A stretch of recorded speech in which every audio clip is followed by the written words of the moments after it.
Hello, मैं doctor Nisha Mathur, associate professor, department of mathematics, MLV government college Bhilwara. आज BSc part first के second paper calculus में rectification chapter को हम पढ़ेंगे। रेक्टिफिकेशन क्या होता है एक्चुअली में?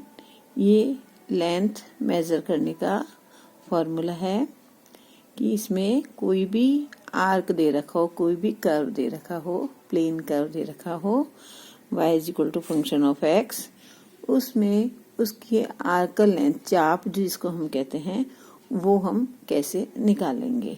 कॉर्ड को तो सीधा हम स्केल से मेजर कर लेते हैं, लेकिन अगर आर्क होता है तो उसकी लेंथ को हम कैसे निकालेंगे। जैसे कि ये यहाँ पर मैंने आर्क बना रखा है, इसमें अगर सपोज करो ये AP डिस्टेंस है तो इसको हम कैसे मेजर करें, PQ डिस्टेंस है तो इसको हम कैसे मेजर करें। तो इसके लिए हम एक फॉर्मूला निकालते हैं कि वो कैसे हम करेंगे। A हमारा कोई भी फिक्स पॉइंट है, P हमारा मूविंग पॉइंट है जिसके कोऑर्डिनेट हम मान लेते हैं कि XY है, और इसके नेबरिंग पॉइंट है Q पॉइंट जिसके coordinate x plus delta x, y plus delta y है, x minus delta x and y minus delta y भी हो सकते हैं। अभी यहाँ पर जो मैंने ड्रॉ किया है उसमें नेबरिंग पॉइंट Q के coordinate x plus delta x and y plus delta y है। ये ओरिजिन है, ये हमारी x एक्सिस कहलाती है, ये हमारी, इसको मैं यहाँ और ड्रॉ कर देती हूँ, यहाँ ये x एक्सिस है और ये हमारी y एक्सिस है। ये हमारा ओरिजिन है जिसके कोऑर्डिनेट 0 0 होते हैं। अब मैंने कहा है कि ये जो P पॉइंट है इसके कोऑर्डिनेट XY हैं। इसका मतलब ये जो OM लेंथ है वो हमारी X है और ये PM लेंथ हमारी Y है। इसी तरह Q पॉइंट के coordinate x plus delta x and y plus delta y हैं। तो ये जो है ON ये x प्लस डेल्टा x है और QN जो है वो y प्लस डेल्टा y है। अब हम क्या करेंगे, इस P पॉइंट से परपेंडिकुलर डालेंगे इस QN के ऊपर, वो हमारा R पॉइंट के ऊपर QN से मिलता है। तो ये जो MN डिस्टेंस है which is equal to ON minus OM के, और ON क्या है हमारी x plus delta x, OM क्या है हमारी x, तो MN हो गई डेल्टा x। P से परपेंडिकुलर डाला है R पे, तो ये MN जो है वो PR के बराबर हो गया, तो ये भी हमारी डेल्टा x हो गई। P से परपेंडिकुलर डाला है तो ये PM जो है वो RN के बराबर हो गया, और QN जो है वो y प्लस डेल्टा y है, तो QN माइनस RN, तो QN है y प्लस डेल्टा y और RN है PM के बराबर y के बराबर, तो y plus delta y minus y, तो QR जो है वो डेल्टा y हो गया। तो ये जो हमारा ट्राइंगल है जिसकी एक साइड हमारी आर्क है PRQ में, PR जो है वो डेल्टा x है और QR जो है वो डेल्टा y है। तो और इस जो A फिक्स पॉइंट है उससे हम आर्क को नापना शुरू करते हैं। तो मान लीजिए AP जो है वो स्मॉल s है अलोंग कर्व, और AQ जो है वो s प्लस डेल्टा s है, तो PQ हमारा डेल्टा s हो गया, तो वो मैंने यहाँ पर लिख दिया है डेल्टा s। अब हम क्या करते हैं कि हमने माना है कि ये नेबरिंग पॉइंट है, तो ये जो डेल्टा वाली डिस्टेंसेस हैं delta x and delta y है, तो हम P और Q इतना पास पास लेते हैं, जब हमारा Q P की तरफ अप्रोच करता है तो डेल्टा x और डेल्टा y टेंडिंग टू 0 हो जाती है। तो हम ये मानते हैं कि जब अगर डेल्टा x और डेल्टा y टेंडिंग टू 0 हो जाएगी तो arc PQ approximately chord PQ के बराबर हो जाएगा, और जब ये आर्क PQ कॉर्ड PQ के अप्रोक्सीमेटली बराबर हो जाएगा तो ये हमारा राइट एंगल ट्राइंगल हो जाएगा PQR।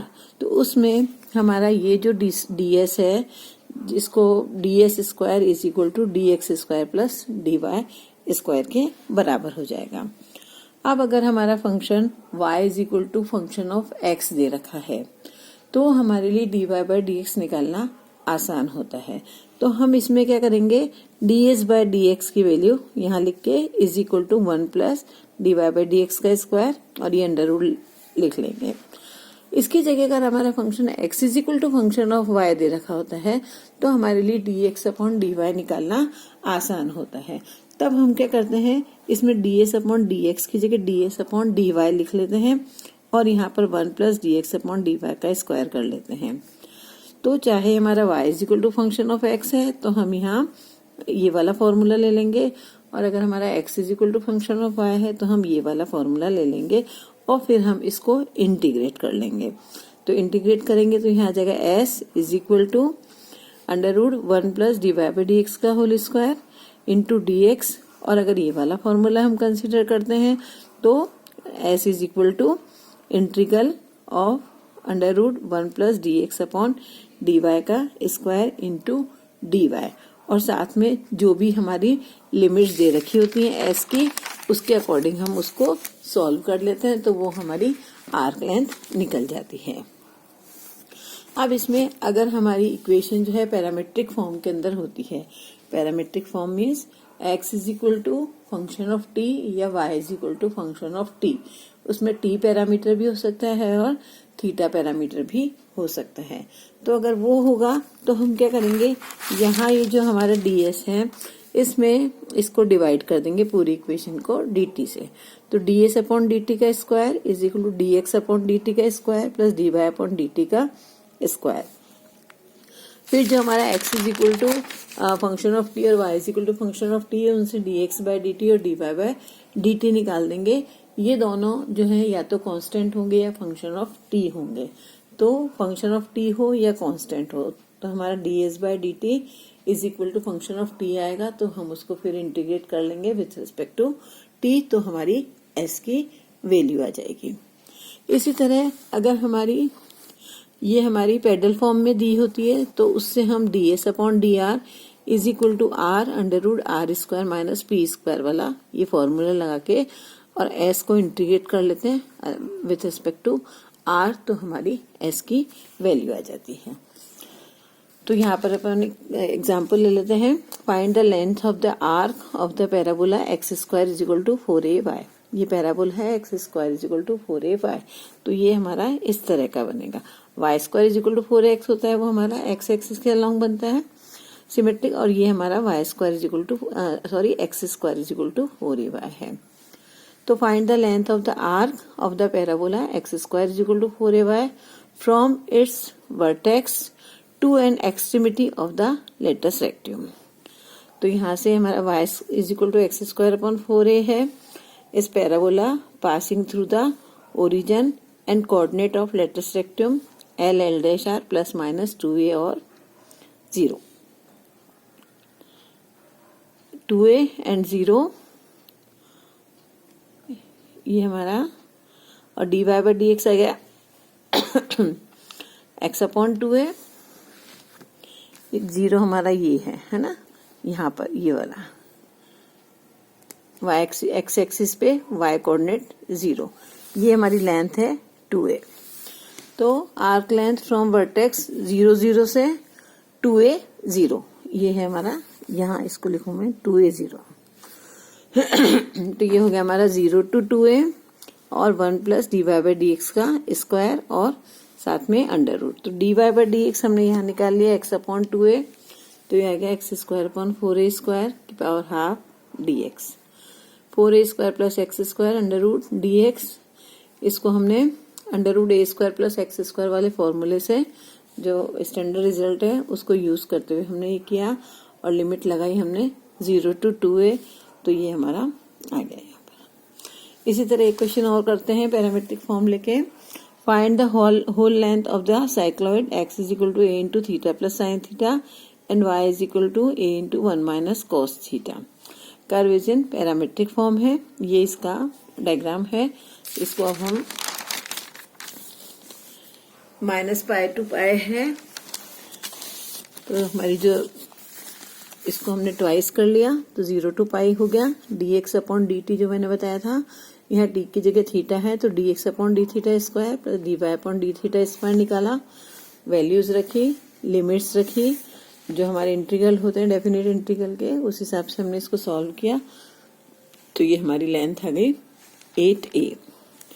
इसी तरह एक अब हम पोलर फॉर्म के अंदर कर्व हमारा दे रखा है, find the length of the arc of the equiangular spiral r is equal to a theta cot alpha between the points for which the radius vector r r1 and r2। तो r is equal to a theta cot alpha है, dr by d theta निकाल लिया इसका हमने, वो हमारा r cot alpha आ गया। फिर r d theta by d are की वैल्यू निकाली तो वो tan एल्फा आ गई। और required length radius vector r हमारा r1 r2 है, तो r1 r2, और ये हमने 1 plus r d theta by d r का square means tan square alpha dr ले लिया। तो ये हमारा आ गया sec alpha into 1 plus tan square, ये यहाँ पर अंडर रूट में है, एक बार इसको चेक करना है कि ये हमारा हाफ आएगा, तो ये आ गया हमारा sec एल्फा, और ये मैं हाफ लिख देती हूँ इसको, और ये r2 dr का हमारा r आ गया, तो r के लिए r2 माइनस r1, ये हमारा सॉल्व हो गया। तो इस तरह अगर हमें पोलर फॉर्म में कर्व दे रखा हो, पैरामीट्रिक फॉर्म में कर्व दे रखा हो, या कार्टेशियन फॉर्म में कर्व की इक्वेशन दे रखी हो, तो हमें ये वाला फॉर्मूला हमारा जो ds ये वाला है इसको यूज करते हुए, और अगर पैरामीट्रिक है तो इसको यूज करते हुए, और पोलर है तो अभी जो हमने किया उसको यूज करते हुए, और इंटीग्रेट करेंगे, लिमिट्स रखेंगे कि हमें एरिया कहाँ से कहाँ तक, लेंथ कहाँ से कहाँ तक लेनी है, और उसको हम सिंप्लीफाई करेंगे। Thank you.